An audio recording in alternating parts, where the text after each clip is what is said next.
arrivée au Grand Prix de Valcourt et aujourd'hui, je vais avoir rencontré Sabrina Blanchet qui course en motoneige sur le Val de Glace. Donc, je suis très excitée de voir ça. C'est la première fois que je viens au Grand Prix. Aujourd'hui, j'ai quelqu'un de spécial avec moi qui est Gabrielle Houle, qui est une passionnée des courses, une collaboratrice Chicks and Machines depuis plusieurs années. Elle vient au Grand Prix de Valcourt à chaque année et elle va me montrer un peu justement c'est quoi le Grand Prix.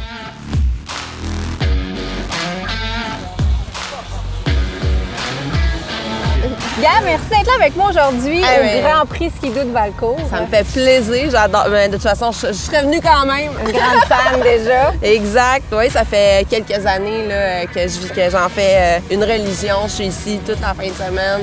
Puis là, ben, on est chanceuse parce que regarde comment on est VIP. On est carrément au milieu. À gauche, on a la piste de snowcross. À droite, c'est l'ovale. On est aux premières loges pour assister au Grand Prix et pour voir Sabrina performer. Son parcours est vraiment exemplaire. Championne du monde 2 fois. 2025, là, ça vient tout juste d'arriver en plus. Fait que, on est vraiment chanceuse d'avoir une pionnière comme ça au Québec. Un exemple à suivre pour toutes les femmes.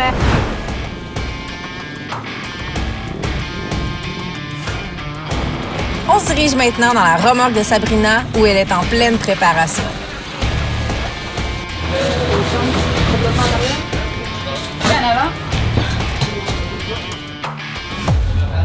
On devrait-tu y mettre de la compression sur le choc pour essayer de le faire sonner?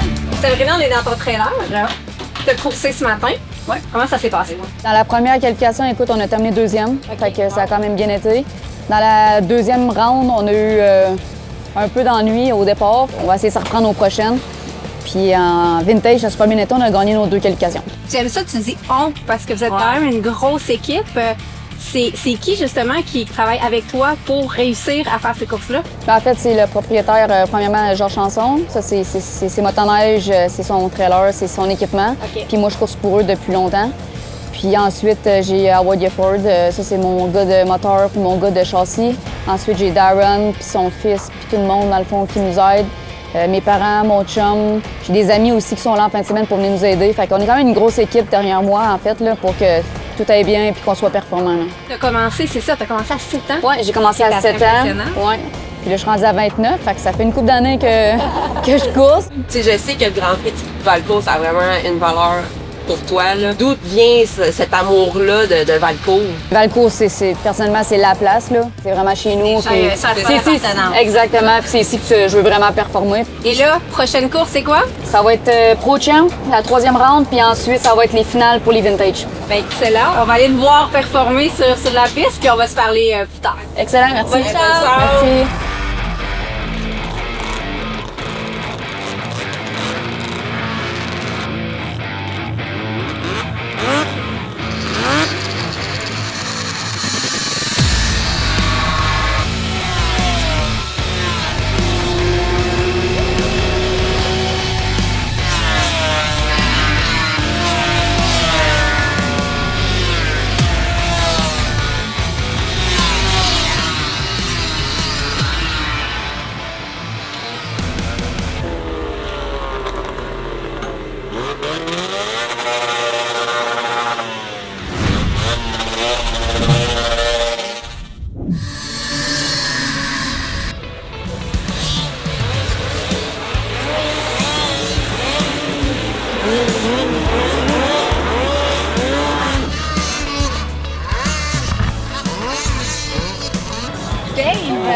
Ça va bien? Ça va très, très bien. Pas trop dans le jus? Toujours dans le jus. Toujours dans le jus, mais c'est pas grave, c'est un stress qui est vraiment, vraiment cool. J'ai ça tatoué sur le cœur parce que c'est tellement rassembleur, il y en a pour tous les goûts. C'est vraiment un gros happening. Juste sur le site, on le sent. Les gens sont contents d'être ici, ils ont le sourire, ils ont hâte à cette fin de semaine-là. Ouais. Et là, cette année, Chicks and Machines est partenaire avec le Grand Prix de Valcourt. Ouais. Ouais. Pourquoi c'est important pour toi, ce partenariat-là? L'équité, ça a toujours été important pour moi. Tu sais, cette année, les femmes performent très bien en moto amateur puis en VTT. Il y a des femmes qui ont roulé podium. Je pense que ça s'en vient. Là. Il y a 38 % des inscrits de l'année passée qui étaient des femmes.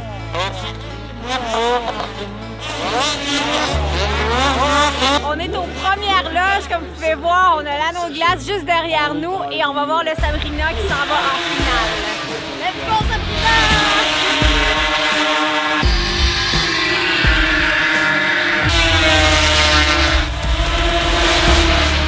année. Je suis très contente de pouvoir dire qu'on va offrir à la femme qui va gagner ce soir le trophée au nom de Megan Brodeur pour représenter les femmes dans le sport.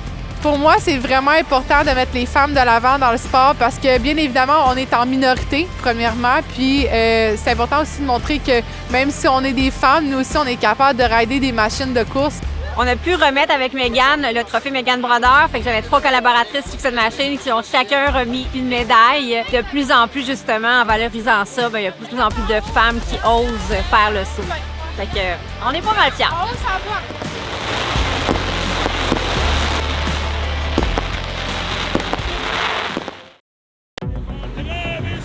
Deuxième journée du Grand Prix Ski-Doo de Valcourt et l'excitation est à son comble.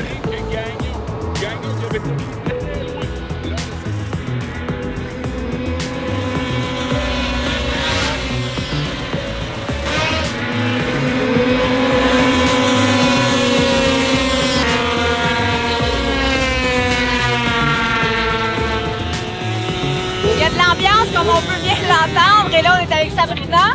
Peux-tu nous parler un petit peu de ta journée d'hier? Bien, en fait, en général, on a eu quand même quelques bris mécaniques, encore une fois. Sinon, en vintage 440, ça a super bien été. On a fini en première position. Là, c'est quoi qui se passe pour toi cet après-midi, là, dernière journée du Grand Prix? Bien là, cet après-midi, il reste 2 finales en vintage. Il nous reste une round de Pro-Champ de qualif pour se qualifier pour la finale de ce soir.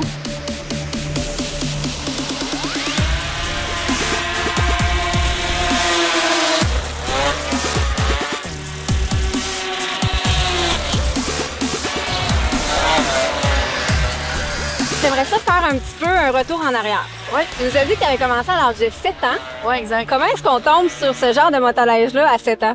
Bien écoute, en fait, moi, mon grand-père, Gaston Ferland, il a coursé pendant au-dessus de 50 ans. Il a coursé pour Bombardier ici, Valcourt. C'est vraiment de famille. Puis quand j'avais justement 6 ans, il m'avait fait embarquer sur son petit Kili 4. Okay. Puis quand on est venu aux courses, justement, ici à Valcourt, à un moment donné, Georges Chanson, mon propriétaire d'équipe présentement, m'a dit qu'il cherchait un jeune pilote, en fait, pour sa motoneige, puis j'avais 7 ans. Fait qu'il a dit, hey, ma petite fille, elle pourrait bien embarquer. Fait que c'est de même que j'ai commencé à l'âge de 7 ans sur un petit 120 cc. Ensuite de ça, avec Georges, il a vu, I guess, mon potentiel. Puis il m'a fait graduer dans les classes juniors 340, 380, jusqu'à temps qu'on se rende en catégorie Pro-Champ, puis en vintage, Pro-Vintage.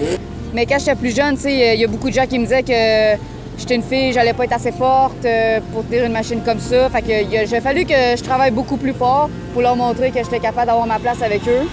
Fait que oui, j'ai eu des mauvais commentaires, mais ça m'a juste poussé à travailler plus fort. Puis exactement. Moi, je me dis que quand tu as un rêve dans la vie, ben tu fonces jusqu'au bout, puis tu as juste à pousser plus, puis mettre les bouchées doubles, puis tu peux faire ce que tu veux dans la vie. Là, tu peux y arriver. T'es vraiment inspirante, Tati. T'as brisé des barrières, t'en brises encore aujourd'hui, puis tu te laisses pas décourager. Il faut pas.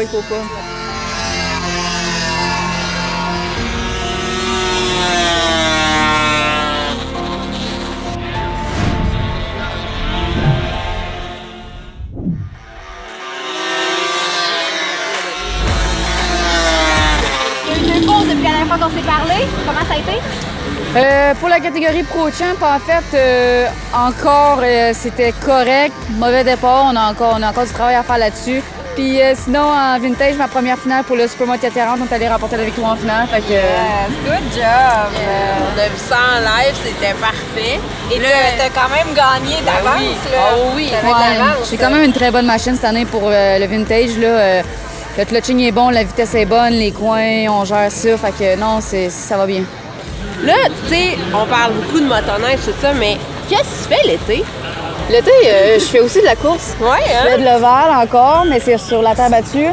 Je cours dans une catégorie Lightning Sprint qu'on appelle. Okay. C'est des moteurs de moto, des 1000 cc avec des ailerons, comme on appelle, mettons, les bottines. Je sais pas si vous avez déjà entendu ça un petit peu. Fait que je course là-dedans l'été. Fait que c'est pas mal été-hiver temps plein. Là. Ah oui, t'arrêtes jamais. C'est bon, pas vraiment. Ton mode de vie, la course. Ouais, exact.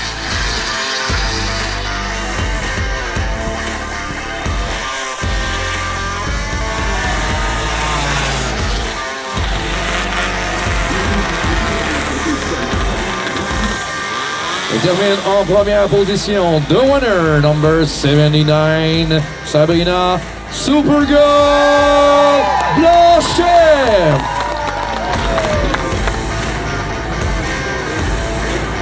Everybody make some noise! On fait du bruit pour nos gagnants! Puis Cindy, ta première fin de semaine au Grand Prix, comment t'as trouvé ça?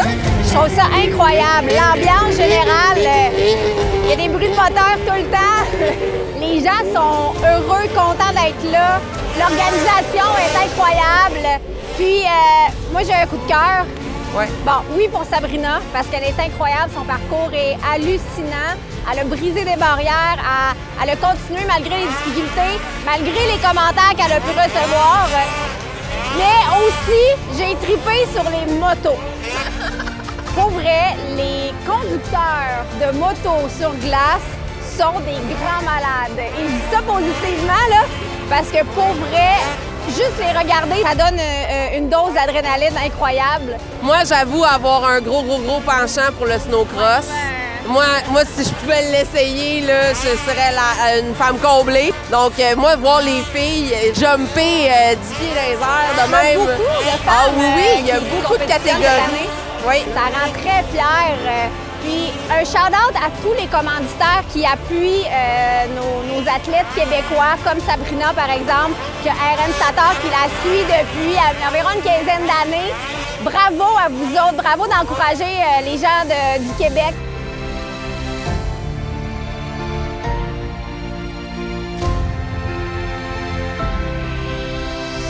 On termine cette belle journée au bâton rouge. Un bon repas bien mérité après toutes ces émotions.